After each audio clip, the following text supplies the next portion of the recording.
Ya, kembali lagi di Apa Kabar Indonesia Pagi. Ini banyak juga suara masyarakat melalui pantun di akun kami @akipagitv1 yang berkomentar mengenai tema kita pagi ini.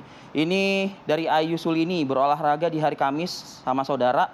Jangan lupa protokol kesehatan, jaga keharmonisan rumah tangga, jangan sampai orang dekat jadi pelaku kekerasan. Lalu juga ada Zahraira 03, pergi bersekolah lewati pengkolan Jati Jajar berupa kawasan penuh dengan sepeda terikat. Setiap masalah tentunya memiliki jalan keluar, jangan pakai kekerasan terlebih kepada orang terdekat. Oke, saya mau baca satu lagi ya nih ya. Boleh. Ada Ahmad CK. Kesalah tiga sama Kak Gina, asik. Bawa bungkusan isi alpukat, Baca tak diriku diduga sendiri. dan tak dinyana pelaku kekerasan adalah orang dekat. Nah langsung aja deh, kita akan tanyakan hal ini ke Mbak Irma. Mbak Irma sebetulnya kenapa ya kok orang dekat, orang yang kita kenal seharusnya memberikan kasih sayang, perlindungan, tapi kenyataannya bahkan bisa menjadi aktor pembunuhan, bahkan penganiayaan. Seperti apa Mbak Irma? Iya iya, Mbak Vita, jadi kalau kita bicara tentang isu kekerasan dalam rumah tangga ini kan, memang marak sekali ya di masyarakat. Jadi, kalau kita bicara mengenai latar belakang itu sebetulnya ada banyak sekali faktor. Yang pertama kita bisa lihat dari pengalaman riwayat keluarga, artinya di mana seseorang ini tumbuh dan berkembang sejak kecil, itu bisa mempengaruhi, karakter seseorang. Kalau misalnya memang di masa kecilnya dia memang lebih banyak distimulasi terkait dengan kekerasan, itu juga akan mempengaruhi secara psikologis. Lalu kemudian yang kedua seringkali juga karena aspek keuangan, finansial, dan kesehatan ya. Jadi memang situasi seperti adanya tekanan ekonomi ini bisa memicu seseorang untuk bisa ya berpikir nggak rasional ya. Lalu kemudian yang ketiga ini terkait juga pengaruh media. Jadi ada beberapa tayangan-tayangan yang selama ini bisa saja apa ya namanya memandu gitu ya tiap-tiap orang yang menyaksikan tontonan tersebut untuk melakukan tindakan kekerasan. Kemudian yang keempat ini terkait dengan ketidakmampuan untuk menyelesaikan konflik secara sehat, baik dengan pasangan atau dengan anggota keluarga lain. Lalu yang kelima bisa saja juga pelaku ini dipengaruhi oleh narkoba ya, lalu kemudian ada alkohol dan lain sebagainya, sehingga tidak rasional dalam menyelesaikan sebuah konflik dalam keluarga. Jadi kurang lebih seperti itu Mbak Vita, faktor-faktor penyebabnya. Oke, saya ingin kembali ke AKBP Wahyu Broto, Kapolres Ciamis nih. Pak Kapolres, meskipun ya pelaku pada saat melakukan penganiayaan ini pada istrinya juga terkejut juga gitu sampai berujung seperti itu dan menghimbau tetangga untuk ikut ya membantu begitu menyelamatkan. Apakah ini mempengaruhi jerat hukum? Karena kita sepakat kan kekerasan tidak dibenarkan dan kekerasan juga tidak boleh dianggap hal yang enteng seperti itu. Ya, kalau di Polri, penyidikan itu hanya untuk membuktikan perbuatannya.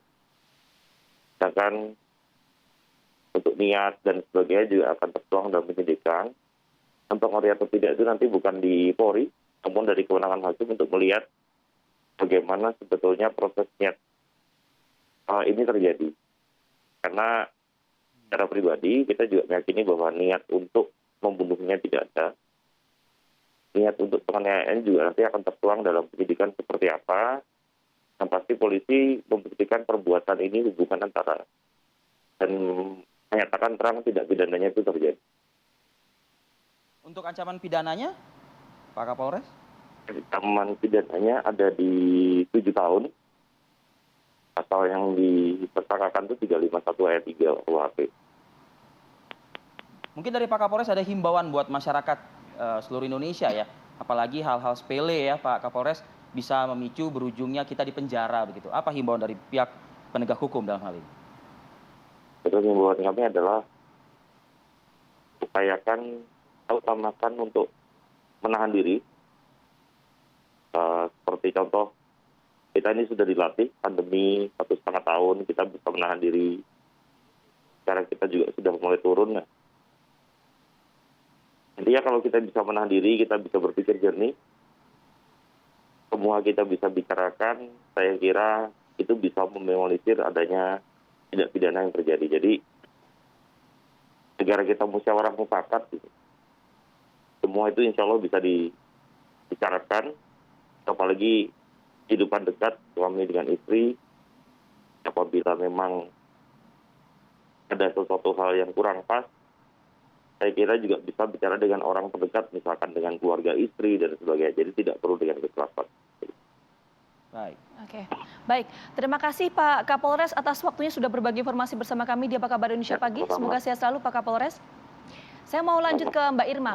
Mbak Irma, kok tadi Mbak Irma kan mengatakan ada berbagai macam faktor yang melatar belakangi seorang keluarga, orang dekat bisa melakukan hal seperti itu. Tapi kalau kita bicara dari perspektif psikologi ya, ini seperti apa sih Mbak? Kenapa kemudian hal-hal yang tadi Mbak Irma sampaikan bisa mendominasi dari fungsi keluarga itu sendiri yang memberikan perlindungan? Ya, jadi kita balik lagi nih kepada dinamika keluarga itu sendiri, Mbak Vita. Jadi sebuah keluarga itu kan dibentuk dari berbagai fondasi. Yang paling utama sekali kan terkait sama aspek komunikasi dalam keluarga.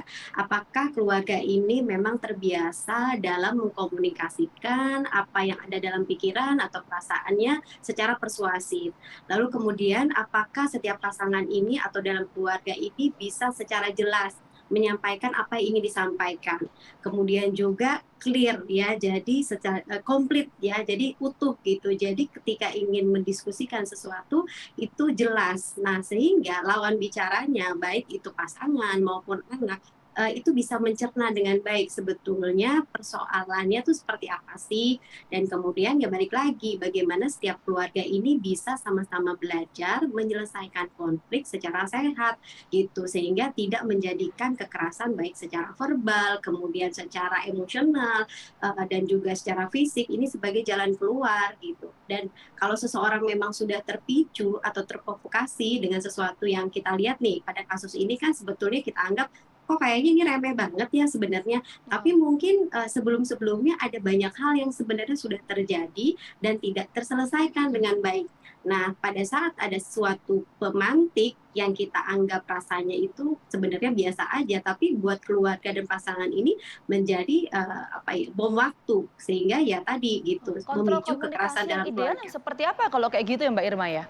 Iya, jadi pertama tadi kalau tadi kan Pak Kapolri menyatakan ditahan gitu ya. Menahan ini kan hubungannya dengan manajemen stres sendiri gitu. Jadi kita tuh belajar untuk mendengarkan dulu gitu. Karena sebetulnya secara alami kita diberikan fitrah untuk bisa mendengarkan orang lain.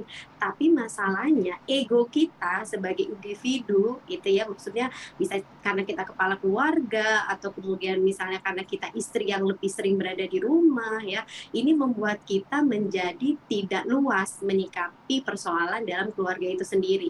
Nah, akhirnya kalau misalnya kita udah ada isu kemarahan yang menumpuk, ini sangat mungkin sekali komunikasi jadinya berantakan gitu, Mbak Vita. Oke Mbak Irma, tak lupa juga dengan kasus yang terjadi di Jakarta Timur ya Mbak Irma. Mungkin Benar, secara betul. general Betul. dari analisa Mbak Irma tadi juga beberapa masuk lah ya dalam Betul. kategori kasus yang di Jakarta Timur ini begitu. Mm-mm. Seorang ibu tiri Mm-mm. menganiaya ya Ya. anaknya begitu. Kan Iya. artinya kan Iya. seharusnya tidak terjadi ya. Apalagi kan Betul. biasanya kaum perempuan Mm. lebih cenderung mungkin menyayangi kaum anak kan seperti itu Mbak Irma. Betul sekali. Nah, itu memang yang sangat disayangkan.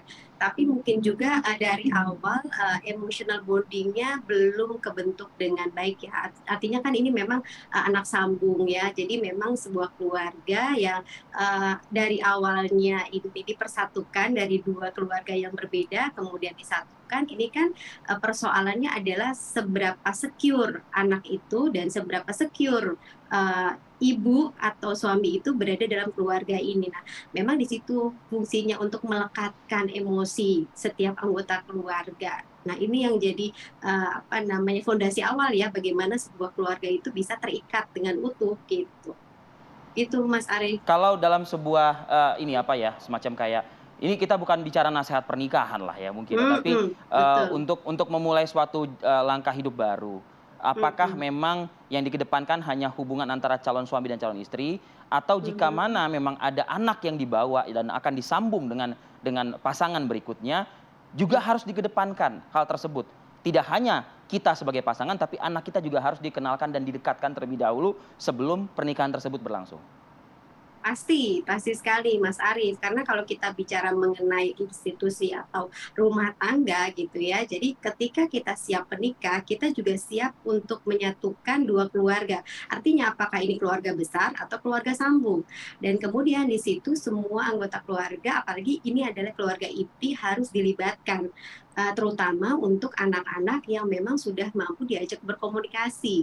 Proses pendekatan menjadi hal yang paling penting sekali.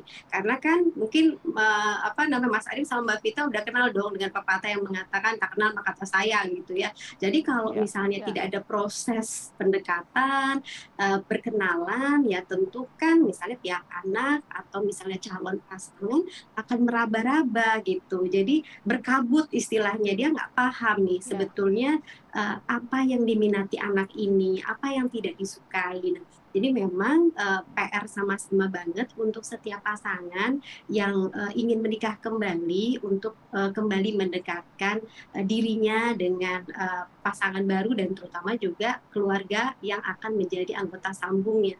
Jadi kurang lebih begitu sih Mbak Vita, Mas Arief. Baik. Oke, baik. Mbak Irma, terima kasih banyak atas waktunya sudah bergabung untuk berdiskusi pagi hari ini bersama kami. Semoga sehat selalu Mbak Irma. Sehat selalu juga Mbak Baik. Vita, Mas Arief. Selamat pagi.